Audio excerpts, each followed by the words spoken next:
में हम Newton's formula for speed of sound in air study करने वाले हैं और देखते हैं कि उसने कैसे इसको डिराइव किया। न्यूटन ने actually v equals e over rho, ये वाला जो फार्मूला है इसको अपडेट किया। उसने इज्यूम किया कि जब साउंड वेव किसी एयर में से पास होती है तो उस सूरत में टेम्परेचर को उसने कांस्टेंट के तौर पर लिया। जब कंप्रेशन और एक्सपेंशन का प्रोसेस हुआ, इसका मतलब ये हुआ कि उसने ओवरऑल आइसोथर्मल एनवायरनमेंट कंसीडर किया। अब बॉयल्स लॉ के तहत पी वी इक्वल्स कांस्टेंट होता है।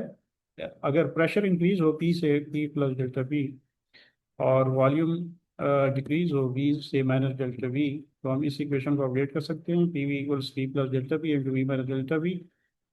इसको आपस में मल्टीप्लाई करें और सिंप्लीफाई करें और स्मॉल साथ में ये जो स्मॉल टर्म है डेल्टा वी इसको इग्नोर कर दें, तो हमारे पास ये टर्म बनती है P delta we equals we delta P. ठीक, इसको फर्दर हम इस तरह से लिख सकते हैं कि P equals we delta P और डेल्टा वी, जिसको फर्दर हम इस फॉर्म में लिख सकते हैं। और अगर ये फॉर्म अगर इसको आप देखें तो ये एक्सप्रेशन एक्चुअली इलास्टिक कांस्टेंट ई का है, कांस्टेंट टेम्परेचर में। यानी कांस्टेंट टेम्परेचर पर जो इलास्टिक कांस्टेंट ई बनता है, एक्चुअली ये वो टर्म है। ठीक है, तो हम पी को इक्वल रखते हैं ई के। ठीक, क्यों? क्योंकि ये होल टर्म जो है ये इलास्टिक कांस्टेंट है।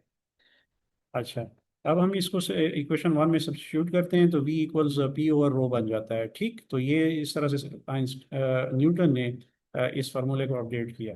अब देखें उसने मज़ीद ये किया, न्यूटन ने, कि उसने एयर प्रेशर और एयर डेंसिटी की स्टैंडर्ड वैल्यूज़ जो हैं एस टी पी, वो इसमें पुट की और उसने वेलोसिटी कैलकुलेट की 280 मीटर पर सेकेंड।